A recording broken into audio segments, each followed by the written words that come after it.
Assalamualaikum warahmatullahi wabarakatuh. Perkenalkan, kami dari kelompok Via Lasti akan mempresentasikan hasil diskusi kami mengenai teks cerita inspiratif. Sebelumnya, izinkan kami memperkenalkan diri. Saya, Raisa Syarafi, nomor absen 22. Saya Raya Bunga Safitri, nomor absen 23. Saya Syafa Azhara Minta Putri, nomor absen 26. Saya Tiara Bunga Gadija, nomor absen 27.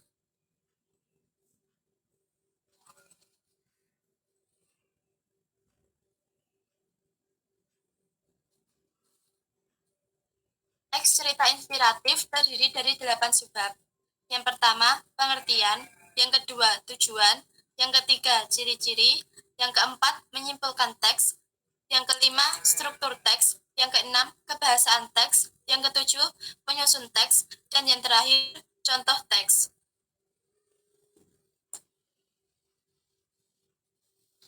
Nah, yang pertama, apa itu teks cerita inspiratif? Sebelum kita mengetahui apa itu teks cerita inspiratif, kita harus tahu pengertian dari inspirasi itu sendiri. Inspirasi yaitu percikan ide-ide kreatif atau ilham akibat dari proses belajar dan peduli sekeliling kita. Selanjutnya, pengertian teks cerita inspiratif, yaitu sebuah teks yang berbentuk prosa dan berisi tentang kisah-kisah perjuangan hidup seseorang yang memiliki pengaruh terhadap orang lain sehingga mereka mengikutinya. Cerita inspiratif biasanya dibuat seseorang yang sudah dalam tarikh bijak.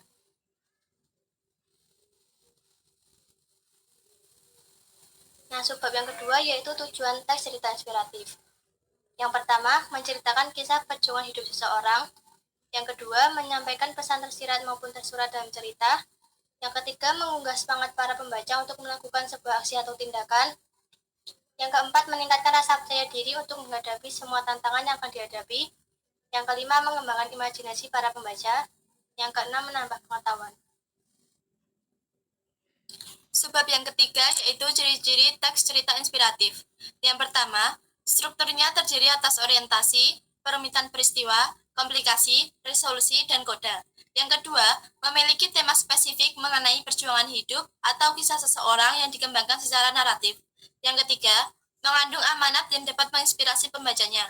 Yang keempat, amanat dalam cerita inspiratif adalah sorotan utama. Yang kelima, bersikap naratif. Yang keenam, tokoh utama dalam teks cerita inspiratif menjadi panutan pembaca. Dan yang terakhir, tokohnya dapat berasal dari kehidupan nyata atau fiksi.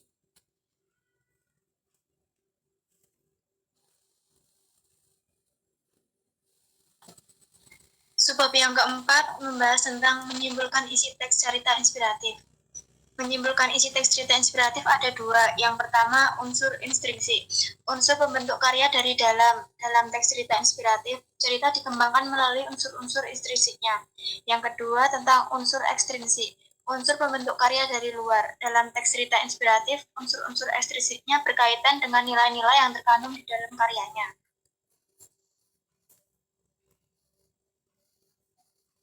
Unsur intrinsik. Yang pertama, tema, yaitu ide pokok atau inti cerita. Yang kedua, tokoh, pemeran dalam cerita. Yang ketiga, penokohan, watak yang dimiliki tokoh, protagonis, antagonis, dan tritagonis. Yang keempat, latar, tempat, waktu, dan suasana dalam cerita. Yang kelima, alur cerita. Yang terdiri jalan alur maju, mundur, atau campuran. Yang keenam, sudut pandang, gaya pengarang dalam cerita, orang pertama dan orang ketiga. Yang terakhir, amanat, pesan yang disampaikan pengarang untuk pembaca.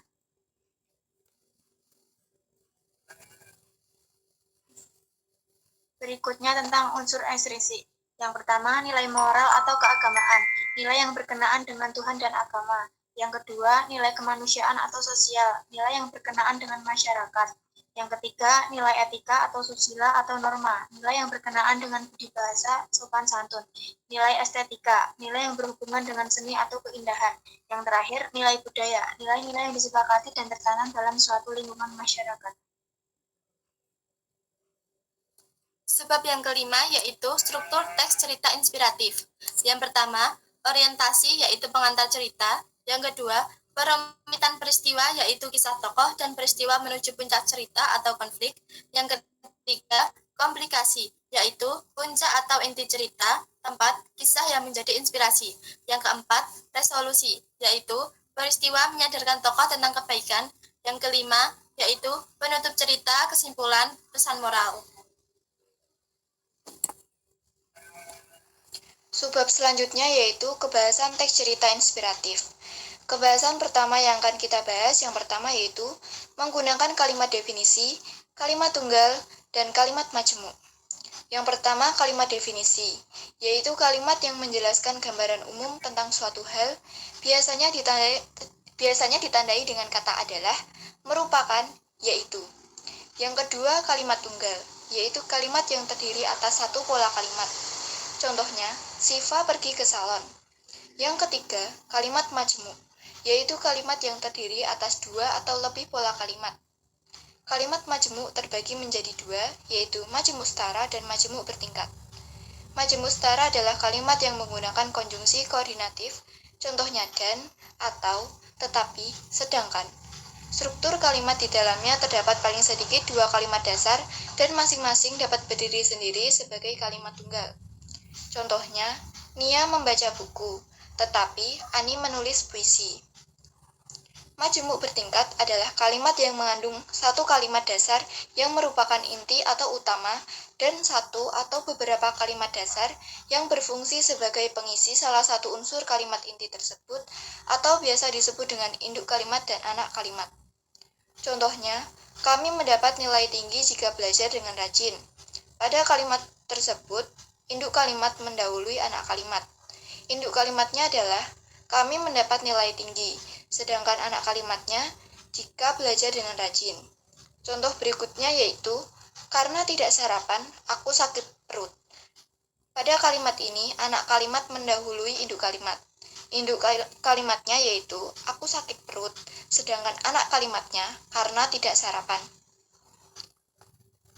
Berikutnya yaitu, menggunakan konjungsi atau kata penghubung. Konjungsi yang sering digunakan dalam teks cerita inspiratif ada 4. Yang pertama, konjungsi pertentangan. Contohnya, namun, tetapi, walaupun, meskipun, sekalipun. Yang kedua, konjungsi konsekuensi. Contohnya, dengan demikian, maka, oleh karena itu. Yang ketiga, konjungsi akibat. Contohnya, akibatnya, oleh sebab itu. Yang keempat, konjungsi penanda urutan waktu. Contohnya, pertama-tama, lalu, kemudian, ketika, akhirnya, selanjutnya. Kebahasan ketiga yaitu, terdapat kata benda, kata kerja, kata keterangan, kata ganti, dan kata sifat. Yang pertama yaitu kata benda. Kata benda dibedakan menjadi dua, yaitu konkret dan abstrak. Konkret adalah kata yang menyatakan nama dari benda-benda, di mana benda yang dimaksudkan adalah benda yang dapat ditangkap oleh panca indera. Contohnya, buku, pensil, TV, lemari, dan meja. Abstrak. Abstrak adalah kata yang menyatakan nama dari sebuah benda, namun benda yang dimaksudkan tersebut merupakan benda yang tak kasat mata atau tidak dapat ditangkap oleh panca indera. Contohnya, ilmu, kecerdasan, agama, cinta. Yang kedua, kata kerja. Kata yang menyatakan suatu tindakan. Contohnya, membaca, makan, menyapu, menulis, tidur, mandi. Yang ketiga, kata keterangan, yaitu kata yang memberikan keterangan pada kata lain. Contohnya, sangat, amat, tidak. Kata keterangan terbagi menjadi 4. Yang pertama, kata keterangan tempat, contohnya di, ke, dari, pada. Yang kedua, kata keterangan waktu, contohnya kemarin, sekarang, lusa, abad lalu, besok. Yang ketiga, kata keterangan tujuan, contohnya untuk, supaya, agar. Yang keempat, kata keterangan cara, contohnya dengan, secara. Selanjutnya, yaitu kata ganti. Kata ganti bersifat tunggal maupun jamak. Contoh kata ganti orang. Yang pertama, kata ganti orang pertama tunggal, contohnya aku, saya, kita. Kata ganti orang pertama jamak, contohnya kami, kita. Kata ganti orang kedua tunggal, contohnya kamu, Anda, engkau, kau. Kata ganti orang kedua jamak, contohnya kalian. Kata ganti orang ketiga tunggal, contohnya dia, ia, beliau. Kata ganti orang ketiga jamak, contohnya mereka. Yang kelima, kata sifat. Kata yang digunakan untuk menjelaskan sifat atau kondisi suatu hal, baik pada makhluk hidup, benda mati, tempat, waktu, dan lain-lain. Berikut merupakan ciri-ciri kata sifat. Yang pertama, dapat ditambahkan pada kata benda. Contohnya, baju baru, air jernih. Yang kedua, dapat diberi kata ingkar, yaitu kata tidak. Contohnya, tidak buruk, tidak mudah. Yang ketiga, dapat ditambahkan kata pembanding. Contohnya, lebih mudah, kurang matang.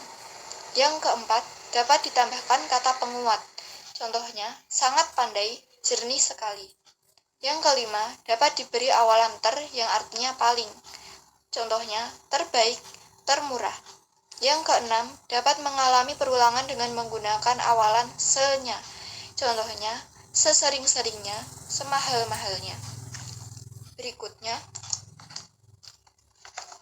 kebahasan berikutnya menggunakan kata kerja transitif dan intransitif. Kata kerja transitif yaitu kata kerja yang diikuti oleh objek. Objek yang mengikuti bisa kata benda, frasa, atau kata ganti. Kata kerja transitif dapat diubah ke bentuk pasif. Contohnya, Novi mencuci baju menjadi baju dicuci oleh Novi. Yang kedua, Kiki merobek kertas menjadi kertas dirobek oleh Kiki. Sedangkan kata kerja intransitif yaitu kata kerja yang tidak membutuhkan objek tetapi pelengkap. Kata kerja intransitif tidak dapat diubah ke bentuk pasif. Contohnya, mereka tertawa, adik jatuh, anak kecil itu menangis. Berikutnya, yaitu menggunakan kata kiasan atau metafora. Metafora adalah majas atau gaya bahasa yang membandingkan sesuatu dengan yang lain secara langsung. Tujuan metafora yaitu menambah atau membumbui cerita hingga lebih menarik. Metafora juga dapat diartikan sebagai kata atau kelompok kata bukan dengan arti yang sebenarnya. Contohnya, tikus berdasi itu disidang dalam kasus tipikor. Tikus berdasi pada kalimat tersebut mempunyai arti koruptor. 2. Si jago merah membakar habis ruko di pasar tersebut. Si jago merah dalam kalimat tersebut mempunyai arti kebakaran atau api. Yang ketiga, anak kutu buku itu menjuarai lomba matematika nasional. Kutu buku dalam kalimat tersebut mempunyai arti orang yang sangat gemar membaca buku. 4. Sepulang dari Surabaya, kakak membawa buah tangan untukku. Buah tangan dalam kalimat tersebut mempunyai arti oleh-oleh atau barang yang dibawa dari bepergian. Yang kelima, Miftah merupakan bintang kelas di kelasnya. Bintang kelas dalam kalimat tersebut mempunyai arti murid yang pintar. Dan yang terakhir, ibu selalu merawat sang buah hatinya dengan ikhlas. Buah hati dalam kalimat tersebut mempunyai arti anak atau orang tercinta. Subbab berikutnya yaitu langkah-langkah menulis teks cerita inspiratif. Yang pertama, menentukan tema. Yang kedua, merancang peristiwa-peristiwa dalam bentuk skema alur. Yang ketiga, merinci peristiwa-peristiwa sebagai pendukung cerita. Yang keempat, menentukan tokoh, perwatakan, latar, dan sudut pandang. Yang kelima, mengembangkan tulisan sesuai struktur dan unsur kebahasaan.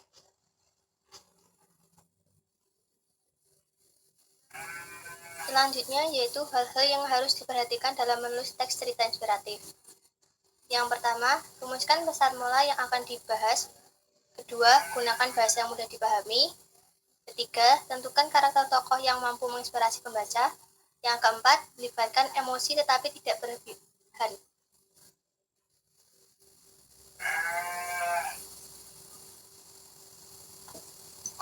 Berikutnya ada contoh teks inspiratif yang berjudul Persahabatan. Terdapat dua sahabat yang telah berteman sejak lama bernama Jenny dan Risa, di mana Jenny merupakan seseorang yang pendiam dan selalu berusaha untuk memahami sifat Risa, dan kebalikan dari Jenny. Risa merupakan seseorang yang selalu melontarkan pendapatnya apa yang dapat disebut belak-belakan, dan seringkali karena sifatnya tersebut menyakiti perasaan orang lain. Walaupun kedua sahabat tersebut sudah berteman sejak masih di bangku sekolah dasar, Jenny seringkali dibuat sakit hati akibat perkataan yang dilontarkan oleh Risa yang membuatnya sering bertanya-tanya, apakah Risa akan merubah sifatnya tersebut dan mulai memikirkan perasaan orang lain. Hingga pada suatu hari, Jenny mengumpulkan keberanian untuk menegur dan menasihati Risa dengan berkata, Risa, apakah kamu tidak ada keinginan untuk merubah sifat kamu yang asal berbicara kepada semua orang? Jika ini terus berlanjut, semua orang yang ada di dekat kamu akan menjauhi dirimu, termasuk aku.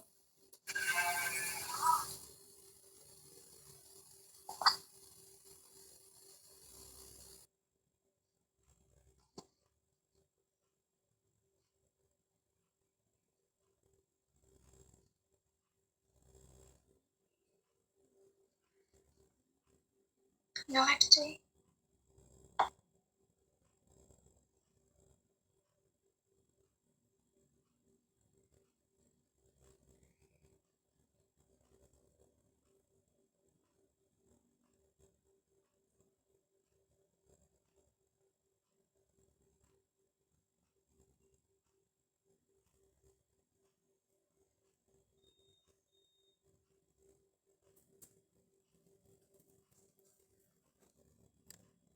Mendengar perkataan tersebut, Risa berkata, kita kan sudah bersahabat sejak kecil, dan kamu juga pasti sudah mengetahui sifatku yang seperti ini. Dan apapun yang aku katakan tidak memiliki maksud menyakiti hati kamu ataupun orang lain. Jika kamu memang merasa dirugikan, aku tidak masalah jika kamu ingin menjauhi diriku. Mendengar perkataan tersebut, Jenny pun langsung berpikir, walaupun memang kadang sifat Risa yang belak-belakan tersebut seringkali membuatnya jengkel, namun Risa sering berbuat hal baik kepada dirinya dan selalu ada di sisinya selama ini. Mengingat hal tersebut, Jenny berusaha untuk lebih memaklumi sifat Risa tersebut dan tidak pernah lagi meminta Risa untuk berubah, karena ia juga yakin bahwa Risa telah berusaha sekeras mungkin untuk menjadi teman yang lebih baik. Berdasarkan cerita tentang persahabatan di atas, kita dapat memetik sebuah pesan bahwa memang menegur atau mengingatkan sahabat kita bukanlah sebuah kesalahan. Namun sebelum memutuskan hubungan pertemanan yang kamu jalin, pikirkanlah kembali bagaimana kalian telah melewati berbagai permasalahan dan situasi yang membuat ikatan persahabatan tersebut. Oleh sebab itu, kita harus dapat lebih menghargai sebuah hubungan dan berusaha lebih keras untuk memperbaiki diri sendiri dan menerima segala kekurangan yang dimiliki oleh orang yang kita sayangi. Dari teks cerita persahabatan di atas memiliki 5 struktur. Yang pertama, orientasi. Terdapat 2 sahabat yang telah berteman sejak lama bernama Jenny dan Risa, di mana Jenny merupakan seseorang yang pendiam dan selalu berusaha untuk memahami sifat Risa. Dan kebalikan dari Jenny, Risa merupakan seseorang yang selalu melontarkan pendapatnya atau yang dapat disebut belak-belakan dan seringkali karena sifatnya tersebut menyakiti perasaan orang lain. Yang kedua, perumitan peristiwa. Walaupun kedua sahabat tersebut sudah berteman sejak masih di bangku sekolah dasar, Jenny seringkali dibuat sakit hati akibat perkataan yang dilontarkan oleh Risa yang membuatnya sering bertanya-tanya, apakah Risa akan merubah sifatnya tersebut dan mulai memikirkan perasaan orang lain. Yang ketiga, komplikasi. Hingga pada suatu hari, Jenny mengumpulkan keberanian untuk menegur dan menasihati Risa dengan berkata, Risa, apakah kamu tidak ada keinginan untuk merubah sifat kamu yang asal berbicara kepada semua orang? Jika ini terus berlanjut, semua orang yang ada di dekat kamu akan menjauhi dirimu, termasuk aku. Mendengar perkataan tersebut, Risa berkata, kita kan sudah bersahabat sejak kecil, dan kamu juga pasti sudah mengetahui sifatku yang seperti ini, dan apapun yang aku katakan tidak memiliki maksud menyakiti hati kamu ataupun orang lain. Jika kamu memang merasa dirugikan, aku tidak masalah jika kamu ingin menjauhi diriku. Yang keempat, ada resolusi. Mendengar perkataan tersebut, Jenny pun langsung berpikir, walaupun memang kadang sifat Risa yang belak-belakan tersebut seringkali membuatnya jengkel, namun Risa juga sering berbuat hal baik kepada dirinya dan selalu ada di sisinya selama ini. Mengingat hal tersebut, Jenny berusaha untuk lebih memaklumi sifat Risa tersebut dan tidak pernah lagi meminta Risa untuk berubah, karena ia juga yakin bahwa Risa telah berusaha sekeras mungkin untuk menjadi teman yang lebih baik. Yang terakhir, ada koda. Berdasarkan cerita tentang persahabatan di atas, kita dapat memetik sebuah pesan bahwa memang menegur atau mengingatkan sahabat kita bukanlah sebuah kesalahan. Namun, sebelum memutuskan hubungan pertemanan yang kamu jalin, pikirkanlah kembali bagaimana kalian telah melewati berbagai permasalahan dan situasi yang membuat ikatan persahabatan tersebut. Oleh sebab itu, kita harus dapat lebih menghargai sebuah hubungan dan berusaha lebih keras untuk memperbaiki diri sendiri dan menerima segala kekurangan yang dimiliki oleh orang yang kita sayangi. Sekian dari kelompok kami, kurang lebihnya mohon maaf. Wassalamualaikum warahmatullahi wabarakatuh.